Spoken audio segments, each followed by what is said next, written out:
we have Ambassador Rotarian Anil Trigunayat, Chairman of the Confederation of Education Excellence. I remember in my hometown in the 60s, and there was a sugar factory that was being put up.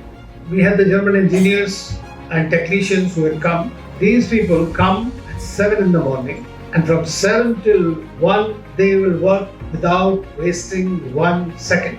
The productivity was amazing. They were supposed to complete the project, let's say within 1 year, which they finished in 10 months. So what does it say in your management terminology? Productivity is most important.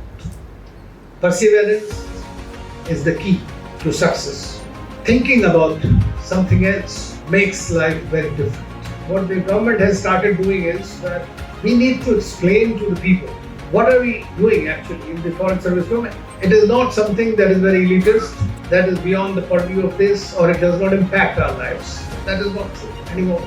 But what is true is that with the diplomatic efforts that we have made, where have we reached in last 75 years? Today, India is the 5th largest economy in the world, and will be 3rd largest economy in a few years' time from now. You all are going to be nurturing it and enjoying or reaping the benefits of it and being the real actors in that quest.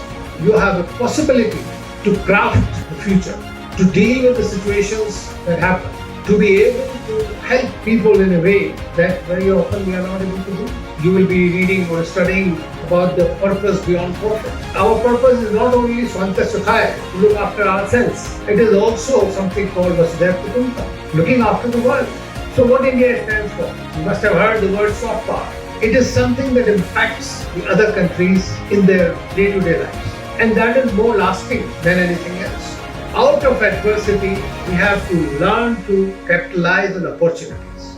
One thing I want to tell you about the G20 started off after we had the global financial crisis in 97-98, as you know. And so earlier it was at the level of finance ministers and central bank governors. And then it was elevated to the level of leaders. And this is the 20th Summit which was held. G20 includes 19 countries, out of which all the powerful economies are there, emerging economies are there, and there is one which is European Union. Although this organization, which represents 95% of the global GDP, does not have an enforcement mechanism. This is recommendatory in nature. Whenever a declaration at the end of the summit, and every 1 year, one member country holds the presidency. So this year we are holding it. So 200 events are being held in about 56 cities of India. And it is providing us an opportunity to showcase India to the world. Well, it was a great pleasure for me to be here and to interact with these bright students, and I discussed with them about what the diplomacy is all about, how the diplomatic missions are going to do, what kind of challenges they themselves are going to face in the changing world that is happening, how they should prepare themselves. And I was very happy to see their questions, which were very grassrooted, and interest in the international affairs, international business, which was really interesting to see.